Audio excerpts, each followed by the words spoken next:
तो जी अभी जो मुख्तार अंसारी ने एप्लीकेशन दिया कि हमारी जान को खतरा है, तो ये किस तरह से क्या कुछ राजनीति? अब देखिए, आज तो अभी हमारे रास्ते में सोशल मीडिया पे एक खबर चल रही है कि बांदा जेल के जेलर और 2 डिप्टी जेलर सस्पेंड कर दिए गए। अब आप समझ सकते हैं, मुख्तार अंसारी की तरफ से न्यायालय में उनके वकील ने आवेदन किया कि जेल में उनको कोई ऐसा विषाक्त खाना दिया गया जिसमें जहरीला पदार्थ मिलाया गया था। इससे उनकी तबीयत खराब हुई, हालत खराब थी।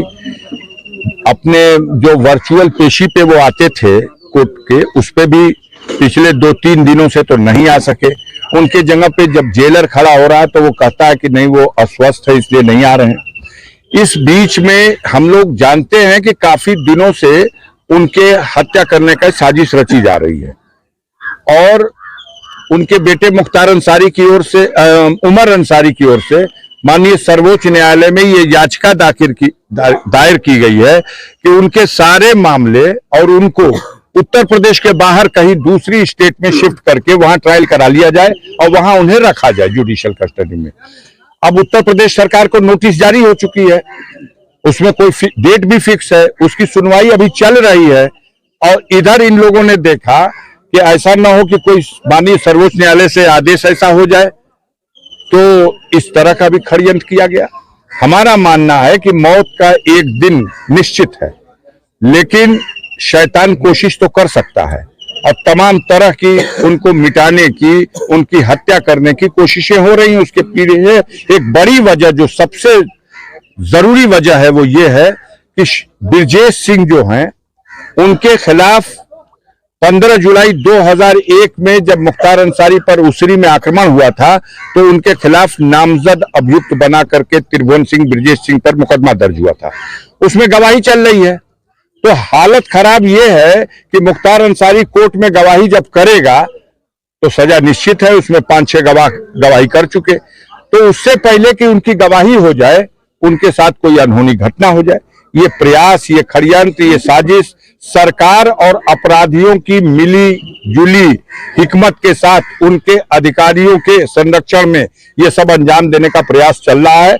हम लोग कानून के रास्ते से इसमें जो उनकी सुरक्षा के लिए हो सकता है वो कर रहे हैं। ऐसे में क्या आप लोगों का विभागीय से सब संपर्क हो पाएगा? नहीं, मैंने फोन किया था। वो जो एक सुविधा होती है परिजनों को, जो हफ्ते में 5 दिन कोई जेल में है तो वो अपने परिजन से फोन से बात कर सकता है, लेकिन इसमें उससे नहीं बात कर सकता, वो ही फोन करेगा तो बात होगी। तो उनका फोन तो आ नहीं पाया 4-5 दिन से।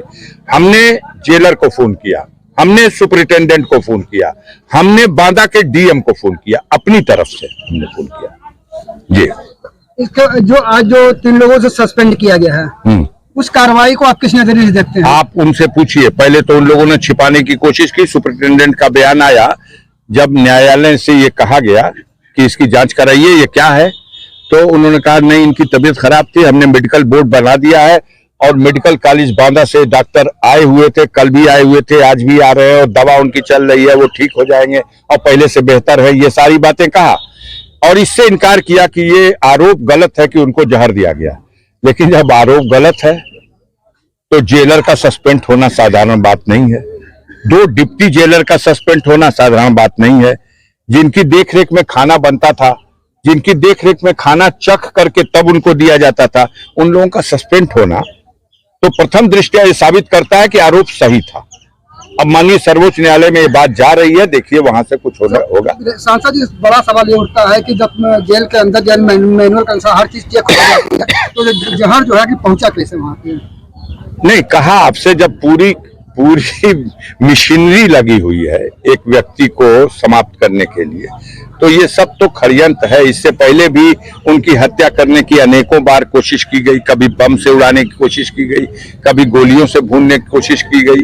बिहार का एक दुर्दांत अपराधी लंबू शर्मा पकड़ा गया था आगरा में, वो भी गया था टिफिन में बम लेकर के कि उड़ा देंगे बम। में मिलने के लिए आया था कि मेरी माँ की आंख का ऑपरेशन कराने के लिए सहायता दे दीजिए, और उन्होंने चिट्ठी लेके आकर के और उनके अकाउंटेंट से वो पैसा भी ले गया अपनी माँ का ऑपरेशन कराने के बहाने से। और बाद में आया कि मेरी माँ का ऑपरेशन हो गया है, उसने आपके लिए खीर बना के दी है खाने के लिए। और जब मिलने के लिए जाना था तो टिफिन के एक डिब्बे में खीर थी और दूसरे डिब्बे में बंद था, लेकिन मारने वाले से होता है बढ़कर है बचाने वाला। उसने भेद खुल गया, पकड़ा गया और सारा रहस्य खुल गया, सारा पता चल गया। तो उनको तो हर बार गरीबों करोड़ों लोग उनके लिए दुआ करते हैं और वही दुआ उनका कवच बन जाती है। तो वो जैसे हर बार बचे, इस बार भी बचे हुए हैं। धन्यवाद।